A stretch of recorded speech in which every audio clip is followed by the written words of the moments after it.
एक गांव में निधि और सुनैना नाम की दो लड़कियां रहती थी। वो दोनों बहुत गहरी दोस्त थी। वो सारा दिन एक साथ ही रहती थी।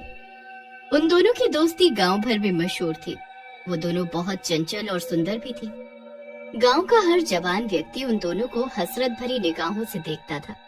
एक दिन सुनैना के मामा गांव आते हैं और सुनैना उन्हें देखकर खुश होकर बोलती है, मामा जी, इतने सालों बाद आपको मेरी याद कैसे आ गई? याद तो आनी ही थी सुनैना। तुम्हारी मामी ने तुम्हें बुलाया है। वो तुम्हें बहुत याद कर रही है। और चिंटू का 2 दिन बाद जन्मदिन है ना, वो भी तुम्हें याद कर रहा है। मैं तुम्हें ले जाने के लिए आया हूँ। सुनैना ये सुनकर खुश हो जाती है। वो निधि से कहती है, चल निधि, तू भी हमारे साथ चल। मेरा वहाँ अकेला मन नहीं लगेगा। जरूर चलती सुनैना तेरे साथ, मन तो मेरा भी नहीं लगेगा, लेकिन घर में माँ बीमार है और वैसे भी कुछ दिनों की बात है, तो आ ही जाएगी। सुनैना अपने मामा के साथ शहर चली जाती है और निधि अकेली रह जाती है। गांव के 2 बिगड़ैल युवक अशोक और रंगा निधि पर बुरी नजर रखते थे। एक दिन निधि गांव के ही तालाब के सामने बैठी हुई सुनैना को याद कर रही थी कि अचानक अशोक और रंगा की नजर अकेली बैठी निधि पर पड़ती है। अशोक रंगा से हंसते हुए कहता है, देख लो रंगा भाई, आज तुम्हारी भाभी अकेली है। यही मौका है, क्यों न मैं अपने दिल की बात तुम्हारी भाभी से कह दूं। चुप कर फटीचर आदमी, वो मेरी भाभी नहीं, तेरी भाभी है। कभी अपनी शक्ल देखी है? आईने में फटा हुआ अंडा लगता है तू। रंगा भाई, आज इसकी दोस्त सुनैना यहाँ पर नहीं है ना, हम लोग इसीलिए झगड़ रहे हैं। अगर वो भी यहाँ होती तो हम दोनों एक एक से दोस्ती कर लेते हैं। और तुझे क्या लगता है, अगर सुनैना यहाँ होती तो क्या वो भी हमसे दोस्ती करने के लिए मान जाती? क्यों नहीं रंगा भाई, दोनों सहेलियां साथ साथ ही रहती हैं। अगर एक से भी हमारी दोनों में से दोस्ती हो जाती तो दूसरी भी अपने आप आ जाती। ये कहकर दोनों छिछोरी हंसी हंसने लगते हैं और दोनों दबे पांव निधि के पास जाकर खड़े हो जाते हैं। अचानक निधि की निगाह उन दोनों पर पड़ती है। निधि उनके इरादे भांप जाती है और वो गुस्से से उन दोनों की तरफ देखकर कहती है, तुम दोनों यहाँ क्या कर रहे हो? तुम यहाँ पर अकेली बैठी थी, हमने सोचा चलो तुम्हारा अकेलापन दूर कर दिया जाए, क्यों न तुमसे दोस्ती कर ली जाए। अपनी बकवास बंद कर, मुझे ज्यादा परेशान करेगा ना तो मुखिया जी से शिकायत कर दूंगी। अभी परसों ही तो चप्पल और चिमटी से तुम दोनों गांव भर में पिटे हो, फिर भी अपनी छिछोरी हरकतों से बाज नहीं आते। चले जाओ यहाँ से। निधि की बात सुनकर अशोक और रंगा गुस्सा हो जाते हैं। अशोक गुस्से से रंगा से कहता है, रंगा भाई, ये कुछ ज्यादा बोल रही है? आज इसे अपनी भाभी बना कर ही छोड़ो। हाँ।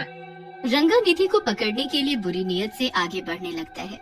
निधि ने उसके इरादे भांपकर जैसे ही भागने के लिए अपने कदम बढ़ाए कि उसका पैर किसी पत्थर से टकरा जाता है और उसकी वहीं मौत हो जाती है। ये क्या किया तुमने रंगा भाई? तुमने तो इसे मार दिया। अबे कैसी बात कर रहा है तू? ये तो बचने के लिए भागी थी, मैं तो बस इसे डराना चाह रहा था।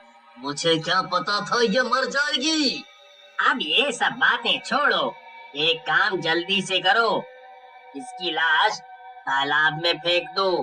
कहीं गांव वालों की नजर इस पर पड़ गई तो हम दोनों के लेने के देने पड़ जाएंगे। सभी गांव वालों ने हमें इस तालाब की ओर आते हुए देखा है। हाँ। तुम सही कह रहे हो अशोक, हमें ऐसा ही करना चाहिए। इतना कहकर दोनों निधि की लाश तालाब के अंदर फेंक देते हैं। कुछ दिन बाद सुनैना गांव आती है, मगर वो निधि को मौजूद नहीं पाती। सुनैना निधि को हर जगह ढूंढती है, मगर निधि कहीं नहीं मिलती। सब गांव वाले उससे कहते हैं कि निधि कुछ दिनों से दिखाई ही नहीं दी। सुनैना निधि की माँ से भी पूछती है, माँ, क्या निधि गांव से कहीं बाहर गई हुई है क्या? मैंने हर जगह ढूंढा लेकिन वो मुझे कहीं नहीं मिली। नहीं बेटी, मैं खुद कुछ दिनों से परेशान हूँ। मुझे लगा था कि शायद वो शहर चली गई है, क्योंकि वो तेरे बगैर रह नहीं पाती थी ना।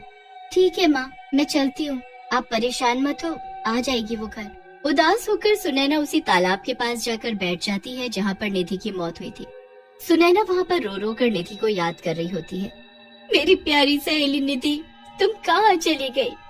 मैंने तुम्हें हर जगह ढूंढा, लेकिन तुम कहीं नहीं मिल रही। आखिर कहाँ हो तुम? तुम्हारे बगैर मुझे बिल्कुल भी अच्छा नहीं लग रहा। निधि, तुम कहीं भी हो, वापस आ जाओ। अचानक से रंगा और अशोक फिर वहाँ पर आ पहुँचे और रंगा की नजर अकेली सुनैना पर पड़ जाती है। रंगा अशोक की तरफ देखकर कहता है, देख रहे हो अशोक, सुनैना निधि से ज्यादा खूबसूरत है। आज तो मैं उसे तेरी भाभी बना कर ही छोड़ूंगा। कहीं तुम पागल तो नहीं हो गए रंगा भाई? अभी कुछ दिन पहले ही इसकी दोस्त निधि यहीं मरी थी। हमें यहाँ से चलना चाहिए। मुझे कुछ ठीक नहीं लग रहा। तू तो हमेशा से डरपोक रहा है साले। जो मैं इसकी दोस्त के साथ नहीं कर पाया, इसके साथ जरूर करूंगा। इतना कहकर रंगा सुनैना के पास चला जाता है। सुनैना उन दोनों को देखकर चौंक जाती है। रंगा सुनैना की तरफ देखकर कहता है, कैसे हो मेरी जान? लगता है यहाँ पर बैठकर अपनी दोस्त को याद कर रही हो। कभी कभी हमें भी याद कर लिया कर जाने मन। रंगा ने ये बात कही ही थी कि अचानक चारों तरफ हवाएं चलने लगती हैं और तालाब के अंदर से अजीब अजीब सी डरावनी आवाजें आने लगती हैं। ये देखकर रंगा और अशोक बुरी तरह से घबरा जाते हैं और देखते ही देखते तालाब के अंदर से एक भयानक चुड़ैल निकलती है और रंगा और अशोक का गला पकड़ लेती है और उनकी तरफ गुस्से से कहती है, क्या बात है मेरे राजा, आज मुझे देखकर प्यार नहीं आ रहा? आज मुझे देखकर प्यार नहीं करोगे? चुड़ैल! अशोक भाई, ये कहाँ से आ गई? हाँ, मैं चुड़ैल हूँ। मैं उसी वक्त चुड़ैल बन गई थी जिस वक्त तुम दोनों ने मुझे उस तालाब के अंदर फेंक दिया था। मैं कब से तुम दोनों का यहीं पर इंतजार कर रही थी। चाहती तो मैं गांव में आकर भी तुम दोनों को मार देती, लेकिन मैं तुम्हें इसी जगह पर मारना चाहती थी। अब तुम दोनों मेरे हाथ से नहीं बचोगे। रंगा और अशोक ने चुड़ैल से बहुत मिन्नतें की, लेकिन चुड़ैल ने उन दोनों का सर धड़ से अलग कर दिया। सुनैना ये सारी वारदात बहुत गौर से देख रही थी। उसने चुड़ैल से डरते डरते कहा, मुझे मत मारो चुड़ैल जी, यहाँ पर मेरी दोस्त अकेले अक्सर बैठ जाती थी। मैं उसी की याद में यहाँ पर बैठी हुई थी, मुझे जाने दो। चुड़ैल सुनैना के करीब आ गई और उसने सुनैना से कहा, कैसी हो मेरी प्यारी सुनैना? तुम जिसे याद कर रही हो वो मैं ही हूँ। सुनैना, कुछ दिन पहले मैं भी तुम्हें इसी तालाब के किनारे बैठकर याद कर रही थी और उस वक्त इन दो हरामजादों की वजह से मेरी मौत हो गई थी और मैं चुड़ैल बन गई थी। तुम निधि हो, मेरी निधि। सुनैना उस चुड़ैल के गले लग जाती है। हाँ, मैं तुम्हारी निधि हूँ। मैं अब चुड़ैल बन गई हूँ। मैं तुम्हारा कब से इंतजार कर रही थी। तुम ही मुझे मुक्ति दिलवा सकती हो सुनैना, लेकिन कैसे? इस तालाब के अंदर मेरी लाश है, तुम उसका अंतिम संस्कार करा दो, मुझे मुक्ति मिल जाएगी। इतना कहकर चुड़ैल पानी के अंदर चली जाती है और एक कंकाल लाकर सुनैना को थमा देती है। सुनैना सारे गांव वालों को इकट्ठा करके अशोक और रंगा की सारी करतूत बताती है। गांव में से एक व्यक्ति उस चुड़ैल से कहता है, तुम्हारे साथ बहुत बुरा हुआ निधि। अगर मुझे पहले पता होता कि रंगा और अशोक इतने नीच आदमी हैं, तो मैं पहले ही जान से मार देता। तुम बिल्कुल फिक्र मत करो। तुम्हारे बाद हम तुम्हारी दोस्त का और तुम्हारी माँ का, सारे गांव वाले अपनी माँ की तरह ख्याल रखेंगे।